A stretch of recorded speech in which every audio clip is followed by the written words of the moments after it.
We continue with our post-game show, 74-70 Texas A&M over Texas. Bucky McMillan, we talked off the top, my friend. This is our Unrain Whiskey Cheers to Victory post-game interview that this team needs to put its signature on this rivalry. It certainly did for these 40 minutes, did it not? Tough place to win. We know that. And it takes a mature team to come in here and handle business and stay focused on the things that matter. And if you look at that, it's not a coincidence our seniors played as well as they did. Yeah. You know, you got to have that rivalry type games. You don't win games because the fans are more passionate. You don't lose games because the fans are more passionate. You win or lose games because you execute what you're supposed to be doing. And we had some of the best execution we've had all year long on offense down there in the last 10 minutes of that game. And that was good to see. Before you do this, I just want to follow. You said something when we talked pregame. Mm-hmm. You like where this team is. That's important, is it not, Coach? I did. I had a text from somebody because we know this has been a very hard place to win for anybody. And it's been hard for the Aggies to win here. It's been hard for the Longhorns to win obviously, in the best place in the world in College Station. We know that. Yeah. But I had a text from somebody just saying, hey, the length of time since someone's won here, the record since 1987 in here, and I hit him back and I said, we got a team that can do it. I think I said we got a team that will do it. Yeah. You know, and that's what you got to have. You got to have a team. Mm-hmm. You can't just have talent. You got to have a team. And it's been a joy coaching this group. Usually when you have all new players, it's you want to pull your hair out. And we saw that early. But the other side of that is you don't get to see a team grow any more than a team when you have all new players. Right. And I don't know if there's many teams in college basketball that has grown more than our team. We were sitting in Oklahoma State like, do our guys even know each other's names? Right. And now you look at our guys out here laying it down for all the Aggies out there. And that's been a joy to coach those guys and to see that growth. Well, the thing that you see that we've talked about a little bit before is just the fearlessness, and that's something that, of course, they've been around the block, but you've got them believing like crazy. And that's offense and defense, but the changes that you made in the middle of this game, half-court defense and the set plays and offense, I mean, speaks to that. Yeah. They we executed better. Someone asked me why we're executing better, and I think the reality of it is just time together. You know, when you get a bunch of new guys, you don't have time to put in a lot of things. Now we're getting to now that we know our things, know multiple possessions with what we're running, and we're able to execute them. I mean, we don't win this game probably without being able to run some zone. Yes. Because they were in the double bonus. We needed to do that. You know, we don't win this game by just running and going. We had to execute plays in some crucial moments.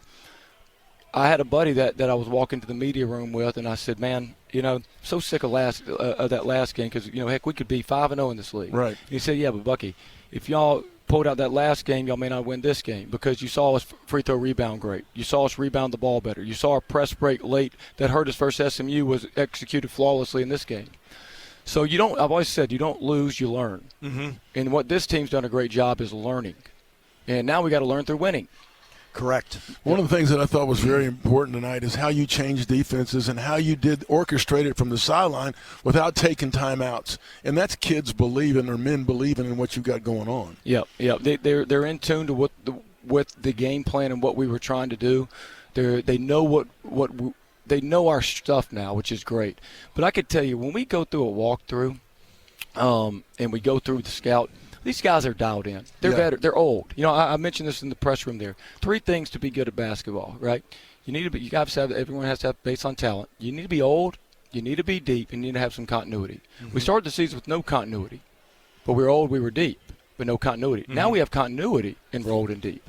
And so these guys are old when they're coming in there when we're doing the scout. This is the first scout they've been to. They know through their years of basketball that if they don't execute the scout, we're going to have real problems. Yes. And I thought we did a great job of executing what we were trying to do with our game plan on both sides of the ball. Well, my last thing is you started saying this early on that we don't know how we're going to win it, and we don't know who's going to be the major factor in this. And I think tonight, with Jamie coming off the bench and providing those minutes, Ali Deba coming in again and being kind of an X factor like that, that's case in point. That's exactly what happens, right? Yep. If these guys are performing at a high level, and I think one of the things that I know some of these starters early in the year when we're playing a lot of guys, some of these guys like Rylan and these guys that could play 30 minutes or Sean 33, they're playing about 20, but we're getting these guys a run. Mm-hmm.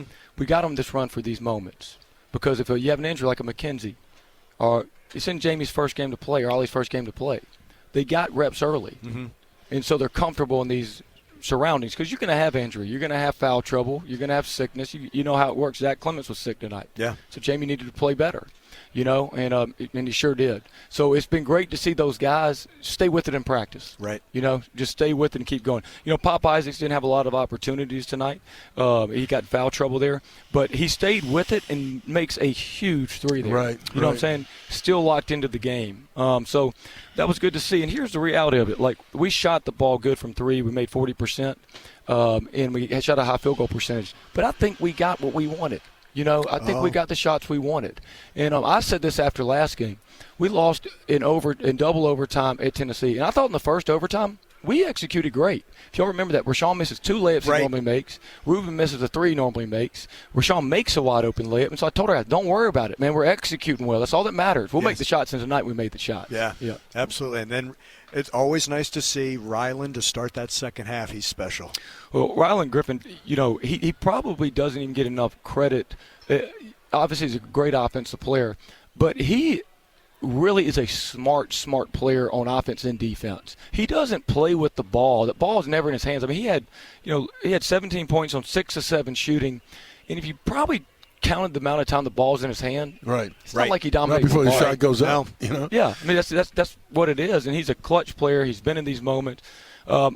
I love coaching Rylo. I just like Rylo and what he's about. He's like a kid in a lot of ways in that he has a pure heart for this game of basketball. Mm-hmm. He loves to go play some basketball. Yeah. And those are the kind of kids I've coached throughout my tenure that perform well in big moments. Yeah. Right. Because they remember that I play this game because I have a joy in playing it. Mm-hmm. And he always seems to have a joy and a competitiveness to him that all great players have. Do you find that permeate throughout his teammates? Well, I think when you have seniors that are that way, it obviously makes life easy. You got Rashawn. You got him. Pop's an older player. Ruben's an older player. Jakari. An older player. Jakari. Marcus Hill's an older player.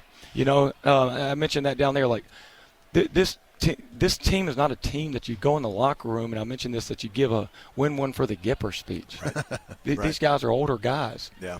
Tell us what we need to do. We believe in what you're telling us. We're going to do it. We understand we got to play with intensity. Let's go. And that makes coaching fun. Well, a couple of things. Everybody gets fired up about the three-point shot. I'm one of them. But when he slipped down and stole that pass, Ryland did, when he dropped down weak side help, that was such a big play. And those little things like that to start the half, and then Jakari and Ryland and Rashawn with the backdoor cuts and the flex cut from the corner. Yep. I mean, those things were backbreakers. We were dialed in, and we'll only keep getting better. The offense that we run is it's not a set offense. It's not a scripted, the ball goes here, everyone does this. It's a read-based offense, right? It'd be like running the option kind of in football. Right. And so you only get better as the season goes with this. Probably the worst form of offense early in the season because you don't necessarily know what's going to happen. It's all reads. In the same way we play defense is that way. Right. But guess what? As it goes, you get better, and I just expect us to keep getting better with it. You know what I'm saying? And that's what we got to do. And I don't. And for the Aggies at home, I don't want to negate. This was a great win on the road. This is a very good team. Yes. Like their starting 5-6 is really good. Yes. They're well coached, and they just beat 2 of the best teams in the country. One at their place in Alabama and versus Vanderbilt. So that's a very good team we played, and obviously they'll be hell at our place. Yeah. Right. And we want to see a lot of people on Wednesday, right? 8 o'clock at Wednesday. Well, first I want everyone to celebrate this one tonight back in College Station. Yep. You know what I'm saying? I really do.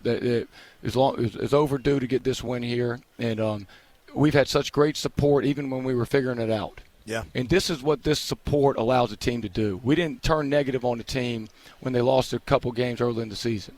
Everyone remained positive with the group, and that matters. It matters in recruiting. It matters for the vibe. It matters for attendance. And this is what happens when we stick together like Aggies do. We stick together. And now we're right here at the top of the league. Yeah. Let's just keep sticking together and see what happens. As always, Bucky, thank you so much. Thanks for coming up here as well. Gig 'em, Love boys. talking with you. Gig 'em, my friend. Gig 'em, baby. That's a great win.